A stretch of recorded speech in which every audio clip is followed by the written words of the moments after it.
So Augustin Lesage, if I don't know, did you all read the little letter I sent just about his life? There's not a lot of information out there on him, and all of the YouTubes I found were in French. So I don't think he's really penetrated this country at all, unless like I knew about him from art school because in Chicago, Jean Dubuffet had a big impact, and he gave this talk in Chicago about art brut, and that influenced a lot of artists. And art brut was a big influence in Chicago art since the 1950s. And so Augustine, so Dubuffet, he kind of put these people on the map who were so-called outsider, untrained, crazy, insane people. And it was that, I think his name was Hans Prinzhorn, who he put together that show of the insane artists. I don't know when that was, like in the 1910s. And of course, and that show had a huge influence. So it had a huge influence on Kandinsky. He talked about that in his book on the spiritual in art. And he picked up on that, the outsiders, like David was saying, getting away from the academy. And that was, a big part of the modern movement. So it was the Prinzhorn show, and then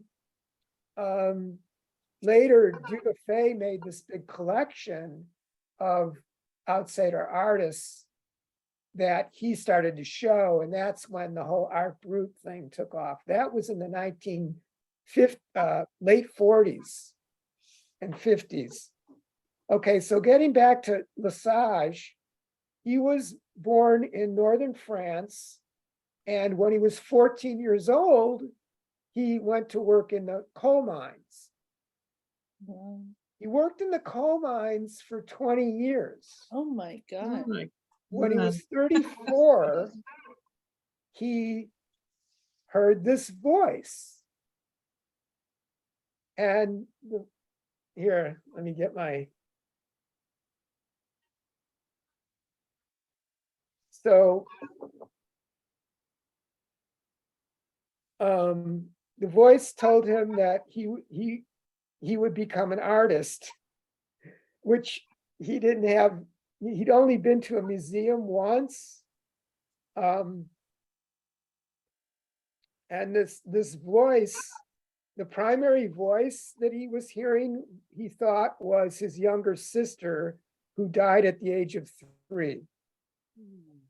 But there were other voices also.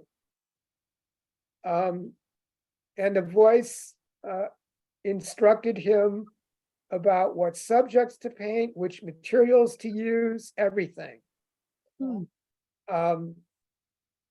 He was completely guided by these voices. And he started like around 1910 to work on these things. And then eventually it was interrupted by the First World War. He served in the First World War, but then afterwards he came back, and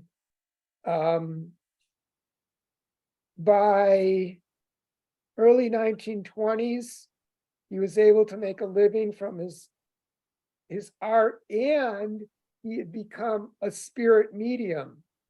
Because when he first started hearing the voices, he thought he was going crazy.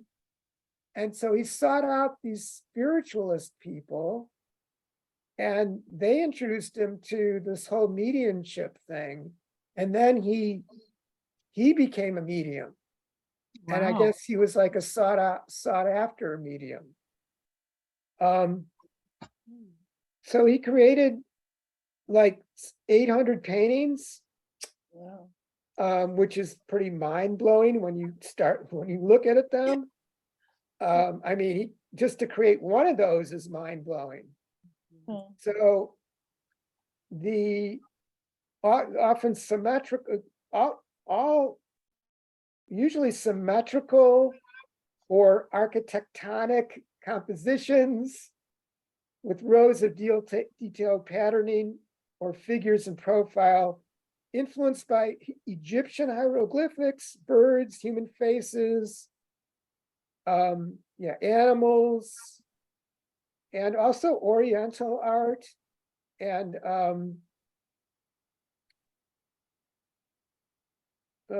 maybe there's other things.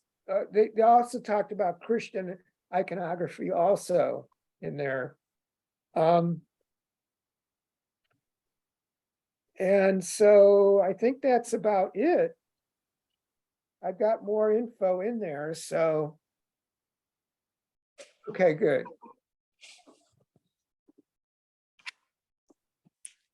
So here he is.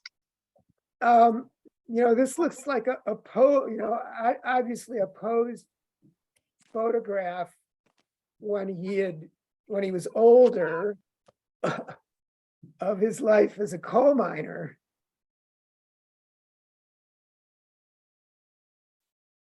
And, this is what he did. They're all similar. Well, not all of them, but a lot of them are like this. And this one was supposed to be one of the first ones, although it says 1925. And I had trouble with the dates. Some of the dates didn't really line up. So I don't know what to believe, but they also said this was one of the first ones. It took him a year to draw, and then he would paint. And as I understand, he would do it one layer at a time, and he didn't know what he was doing, where he was going. He was just being totally guided.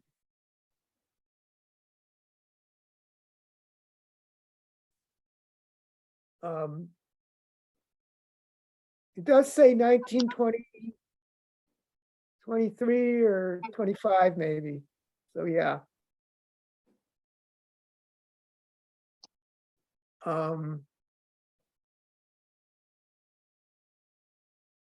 I don't know, I think as Barcott was saying, like it's multidimensional, and I mean, however they strike you, I'd be interested to know your impressions.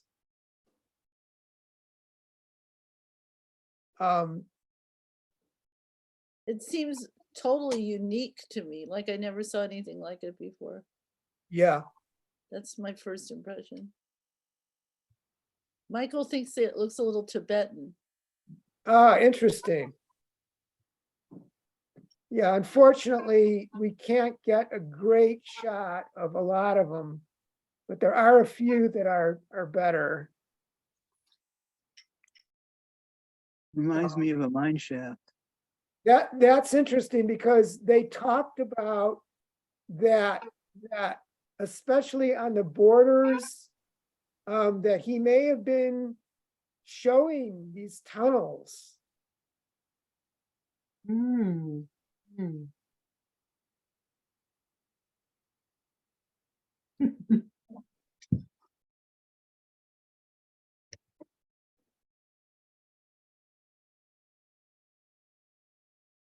They are otherworldly, I think.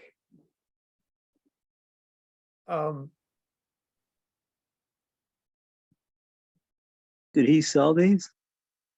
Yeah, as I said, he in the 1920s, he became something of a phenomenon, and people started to come watch him paint because he was just painting, directly from spirit. And yeah, he had no art background at all, no training. These are oil paintings, and they're quite. Some of them are large. He's definitely channeling an alien. Alien? Yeah. What if it was his sister or? Yeah. It's just so, yeah. They have a lot to do with, I think they have a lot to do with ancient cultures, especially Egypt. And he was very drawn to Egypt, and he did go to Egypt in 1937.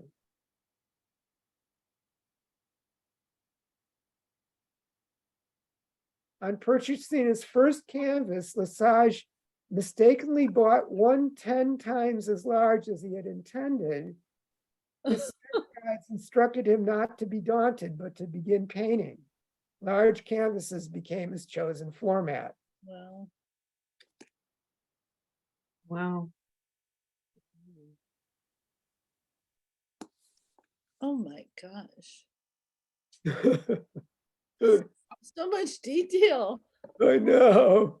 Ah, that's oil paint? Yeah. Oh my God. Now, how could that not, I mean, how could he not have planned that? It's the pattern is repetitive. You think he just went from one and then I repeated? think the way I understand it, I'm not sure that, but I think the way he did it is from bottom to top. He did it in rows. Uh-huh. Oh, wow. It looks like, it doesn't look like paint. It looks like mosaics or jewels or some I beads. know. Yeah, tile. Mhm. Yeah.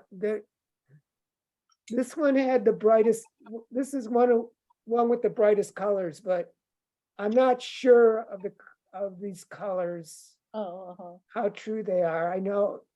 I think the ones that are a little bit duller might be more true. Mm. It's foreshadowing the digital age. Yeah, there's this thing of fractals. I wanted to put a fractal in, I forgot. Oh, So here's the private tomb of Senefer on the West Bank at Luxor. And I thought this is a great photo because it's got the ceiling and the way that everything's painted, the walls and the ceiling.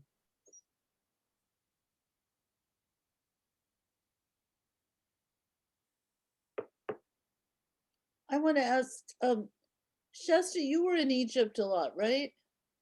Yeah, I worked there for 2 years. Does his artwork remind you of Egyptian things? Oh yeah, Yeah. Mm. I had friends who did the artwork for those pieces of the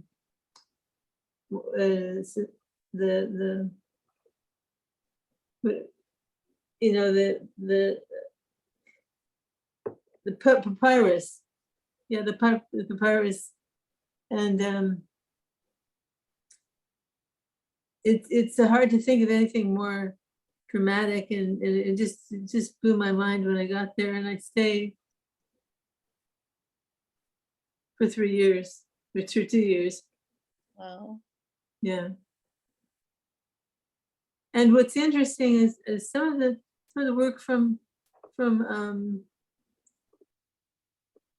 what's it called, the stuff about the first civilization, Atlantis?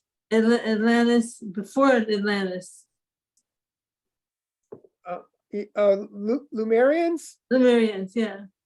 So there's stuff that was there, and this one person who I didn't keep up with, but he gave me a book about it, and I got really sick. But I survived, and I had a life, I was living there. I mean, it was like living anywhere else. But when my family saw me, especially my sister Saman, they said I needed to come back, that I had gone too far. Uh, Wow. Gosh. Yeah.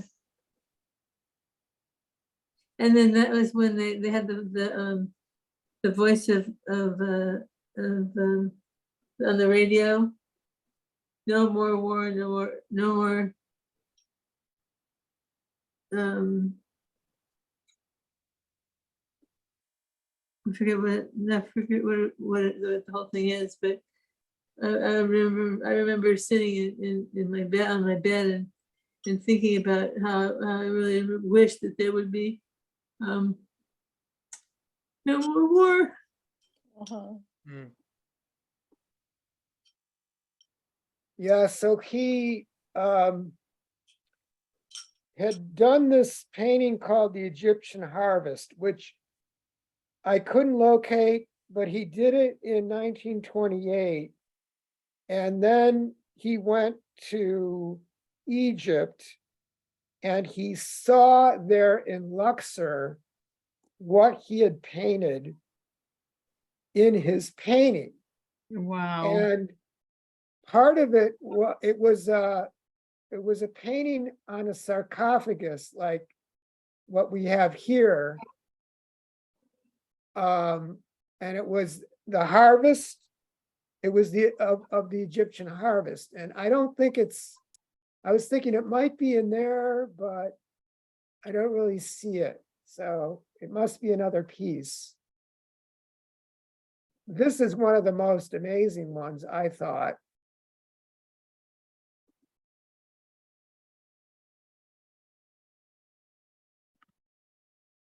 Uh-huh. And this one gets a little different with these birds.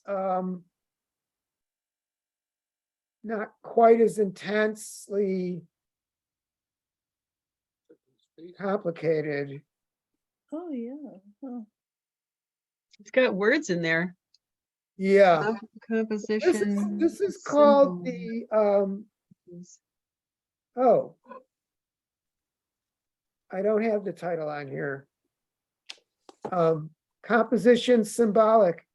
There's one that's called a symbolic composition of the spiritual world, but that's not this one. This is called composition symbolic. Looks like symbologies, unless it's another language. Okay, symbologies. Yeah, Symbologies. Huh. it is another language. It's French. Oh, right. Yeah. Hmm.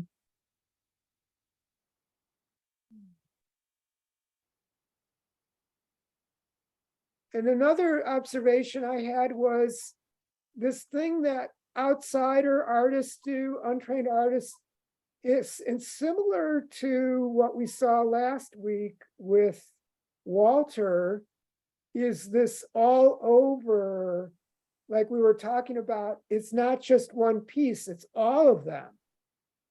You know, that they're all talking about the same thing. And kind of this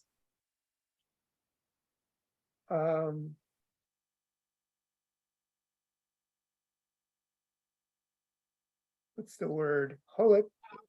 Holotropic or something. Holographic. Holographic.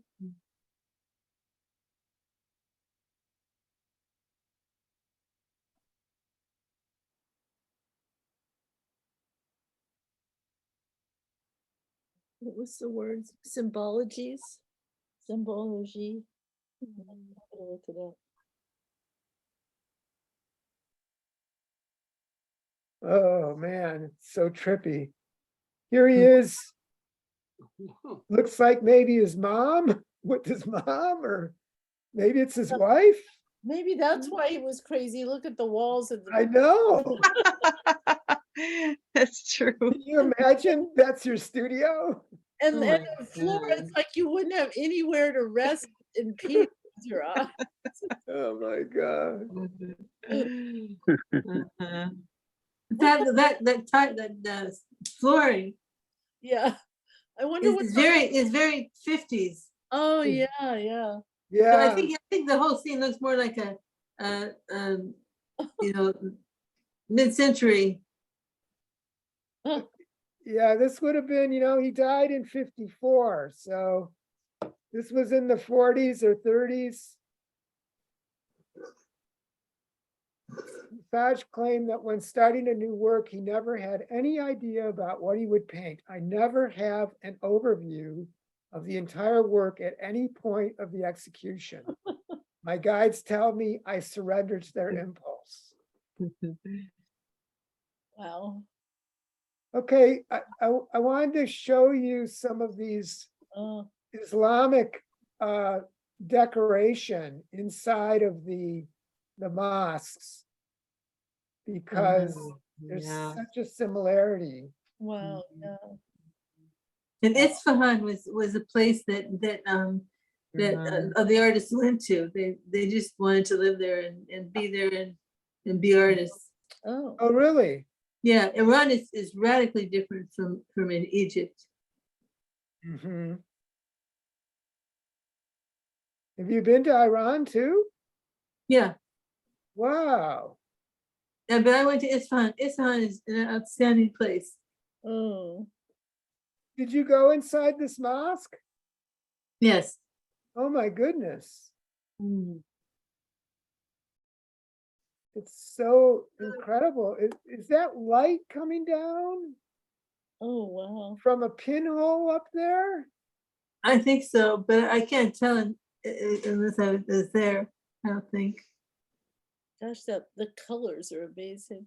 they are, and Iran and all the Middle East is so dry that it shapes what you see there. That all the buildings are kind of muted colors, and because it's the desert and people are kind of responding to that. Yes. Yeah, I went through a bout where I was trying to learn Arabic. I learned some Arabic. When I went to Egypt, I went to Alexandria, and that was on the coast of the Mediterranean. And I signed up for classes in Arabic, and I never got Hard. very far with it. Uh, Look at these, look at the letters and stuff. I got to the point where I could read Wow. some portion of the alphabet. That language is on Duolingo. I was trying to do it too. It's pretty hard. Hard. That app. I Well, spent, their written language is different from their spoken language. Mm. So that makes it more different. It's I think a better strategy to choose and stick with that. yeah, and the thing about their art, oh God, Oh, wow. Look at that. there's this whole thing where you're not allowed to put an image of a human being in their artwork. Mhm. Mhm. You're only allowed, but it's interesting, you can put words, letters, but you can't put a face or Mohammed is, it's a big no to ever have an image. well, it's the same in Judaism too. Yeah, supposedly, huh? Moses and that's I know Well, it's something about no the mono. images of God or people actually. Uh-huh. Gosh, that's incredible. Yeah, this is an incredible shot. It is. I think this is where the people come to wash their feet before they go in the temple. Really. Oh wow. The Can blues you- are so amazing. The color of blue that they got. I I know. I love that blue mean, all the colors are there. and the orange. Oh, Okay, we're back to Augustine. oh my gosh. You can't tell the difference. Not in this one. He's That's amazing, Michael. Thank you for comparing those. Yeah, he's got faces in this one though. Oh yeah, bears, It's different. tiger. What is that? Wow. Yes. Yeah, it's not good that close. Hmm. But like, don't you think he measured things to have it be that symmetrical? I can't believe he didn't plan any. Well, I think, I No. do think he drew them out from what I gather, and then he filled it in, so. Oh, I see. Uh-huh.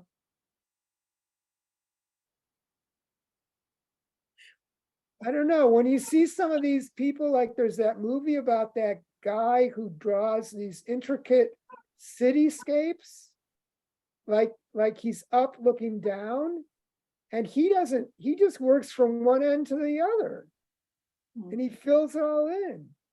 And he hasn't even seen the thing. He's just channeling. Yeah, he's downloading. Yeah. This one's a little bit different, but it gives you an idea of what it might look up like, close up, I think.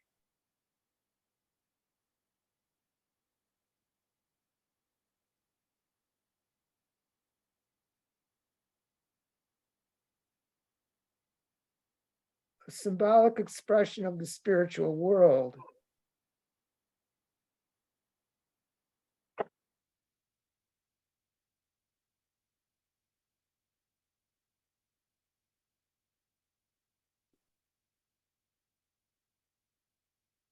I never imagined the spiritual world like that. Yeah. I guess we're living in it anyway, or we're in it, we just don't see it.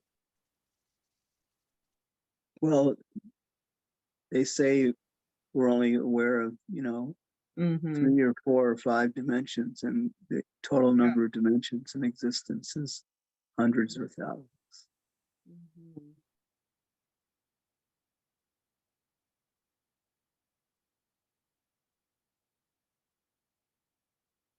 I love this bottom area with these whites and dark blues. And then that just pops all the oranges everywhere else. And he's got some red down there too, red orange. Mhm.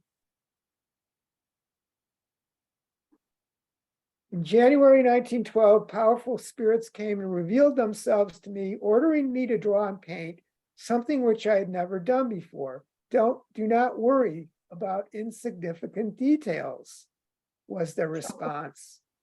We are the ones working through your hands.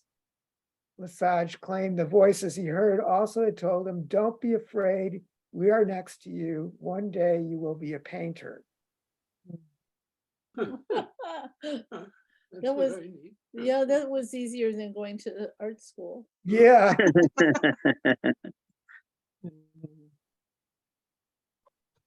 He looks so dignified for having been a coal miner. Yeah. He's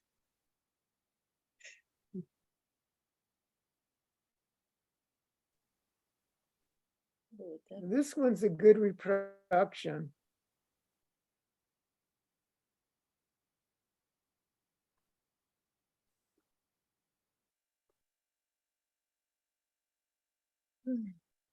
A lot of curves in this one. Yeah.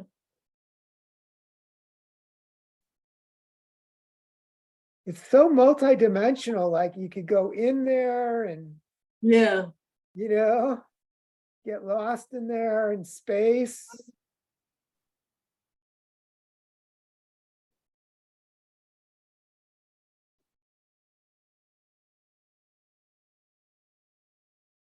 And this one was unusual in these kind of rainbow things of color.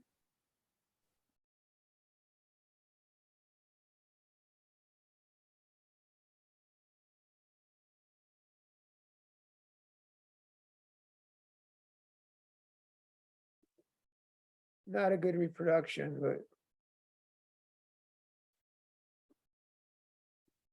Phew.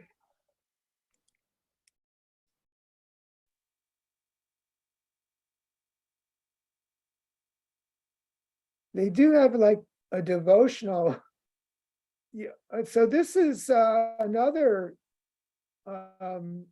Islamic interior, Morocco. Really beautiful. Oh, can't get close on that.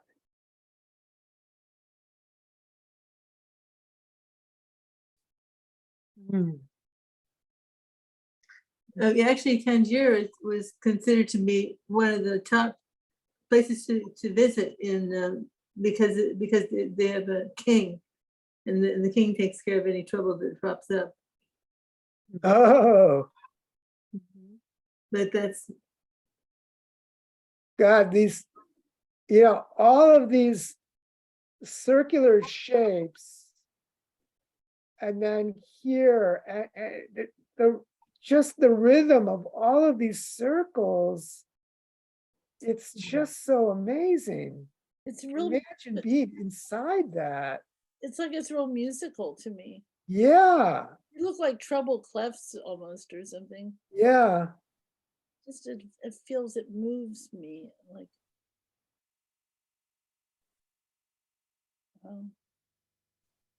So these are a Yeah. couple that are small, and they're different. Uh-huh. Yeah, different, huh?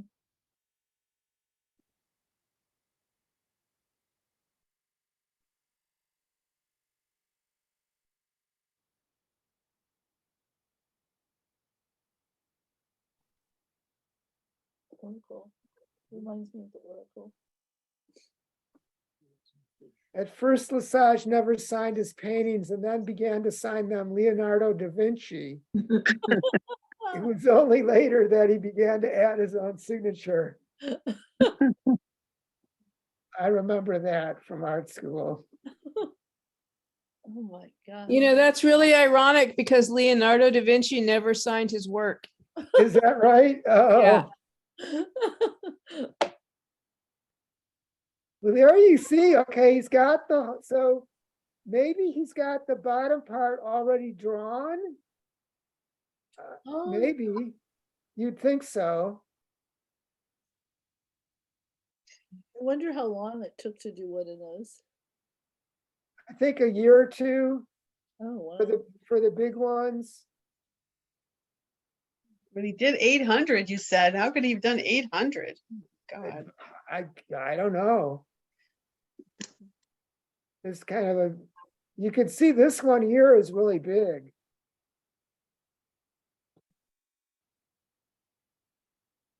Okay, I wanted to show you a few Jean Dubuffet, who was quite a prolific artist also.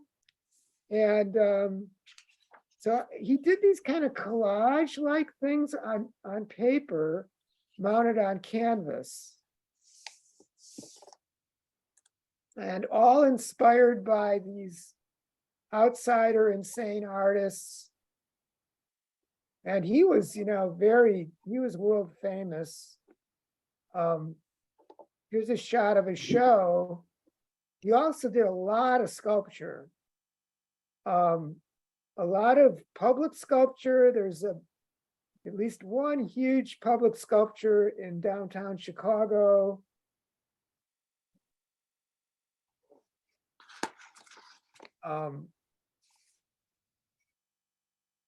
And then he would do these rooms. So when I saw a show of his at the Art Institute years ago, he created one of these rooms you could walk into. You could walk right into the art, you know, similar to what we've been seeing with these, you know, other cultures.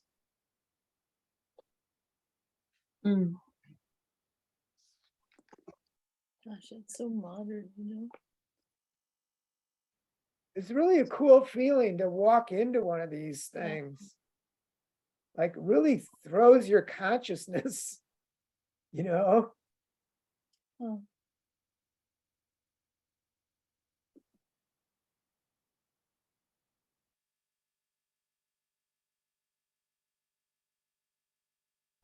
all these people are like, what the? Plenty to look. Did it feel like walking into like a cave archetype that, Yeah, you know? in here, Yeah. yeah, it was like that. And look, it's like a cave because there's no real ceiling. uh, Everything's like, cave-like. yeah. It feels like a human being could fit right in that shape on the floor there. Yeah, Almost. Oh, yeah. The one I don't think the one I was in was as big as this. And I don't remember the black lines, but it was decades ago.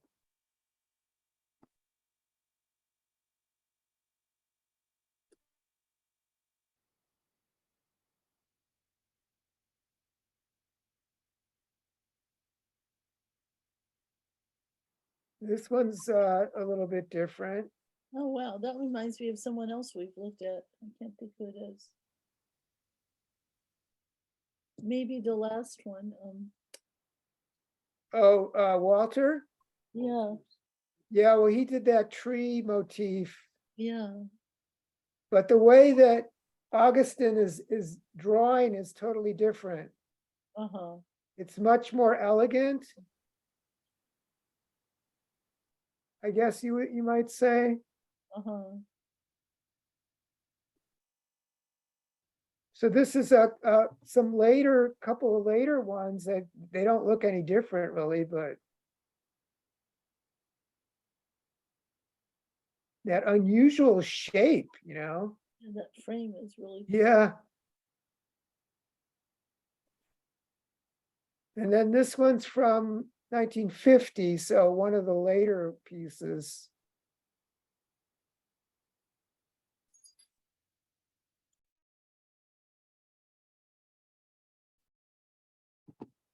Well, any thoughts? real. I mean, I don't know how you do it. I It's mean, like, in that time, there was no TV and no, no internet, so yeah, people had more patience. And I think artists considered it more like a job where you show up and put in your 6 hours or something a day, and 6 or 8 or whatever, and then come back to it the next day.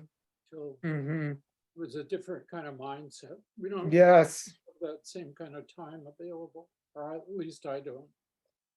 I mean, I can't focus on anything for 6 hours. I mean, to me, they're almost formal.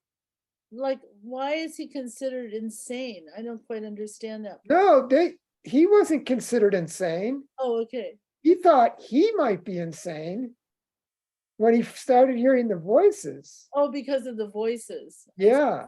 Not because of the wild art or something. Yeah. No, I mean, to be an art brute, you didn't have to be insane. You just had to be an outsider, an untrained, untrained artist.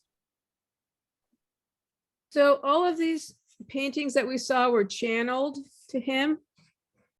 So what the impression I got is I wish I had 3D glasses because I felt like there's almost way more to them than we can even perceive, is my sense. That's cool. Oh, well, I remember in the training for Waldorf teaching. Yeah. There was the way the Egyptian art looked, where the energy was being held in the closed fist, and in the feet, where it's really drawing the spiritual energy in, and that's what it's. Whereas we're more according to them, we're more likely to describe our art as going out. Oh, Yeah. That's really interesting. I'm going to have to wrap my brain around that a little bit. Yeah. Well, and also because, I don't know, it's funny, I've always had, I mean, this isn't really that great to admit. My mother loved Egyptian and primitive art and stuff, but I always kind of felt a little creepy about the flatness of Egyptian stuff. Yeah. And when you say that, it really makes it different to me. The idea that it would be drawing it in, or like Laura said, that if you went into it in it. Yeah, I have a Yeah. comment. Okay, David? Going back to what Amrita said earlier, obviously this guy was doing his dharma, channeling what he was supposed to be doing. And it begs the question, do we all have that programming in us that is triggered by our environment? It's interesting, he was a coal miner, because maybe he was practicing something with the mining to get him to be repetitive or receptive to this kind of repetitive work. And it was all part of the plan. Mm. Yeah, David, what did you think about, when you talked about channeling and the alien thing? What were you seeing in the artwork? Well, they say that various sources say that the Egyptian culture was founded by aliens, Oh, and they gave their or downloaded their skills to the people who were to form the first Egyptian culture people, whoever they were. So whether they were actually aliens or just aliens downloaded for them, that's one of the theories on how the whole Egyptian culture got created. oh, wow. And also Atlantis, and also a lot of other cultures that we have. So I don't know if it's true or not, but I was just listening to all this with this guy Matthias, who was born in Atlantis. So he says that the Egyptian culture came from Atlantis, and all the pyramids and everything, that all came from the Atlantis culture. And it's pretty interesting. So it's interesting how all this came together for me in the same week. Yeah. Oh, that is. Rita, did you want to? Yeah, I did. Thanks. I think it's so impressive how he's like pulled in all these universal symbols from different traditions, and I think it's really fascinating because it had to be channeled through him, because I really seriously doubt, and I don't want this to sound really classist or whatever, but a coal miner, uneducated person would have been in touch or exposed to all that. And yeah, it looks Tibetan, it looks Egyptian and Christian and Islamic and everything. It's beautiful. And I guess he didn't feel overwhelmed with this, I'll say, assignment, because he felt like he had all this help, like all these angels and channels helping him. Yeah. And I'm thinking, like, what a change in his life to go from being a coal miner to that. He probably was in heaven, doing that instead of coal mining. Yeah. He had to trust, right? An incredible amount of trust. Because he didn't come from wealth. It's like, how am I gonna survive? Like, if I'm not working in the mine, this is gonna work out. Really? He had children too. He did. And it sounds like you said he made a successful transition into being an artist. That's what's so amazing. Whereas a lot of the famous artists that we've heard of didn't really. Yeah. Yeah. Well, I mean, he was,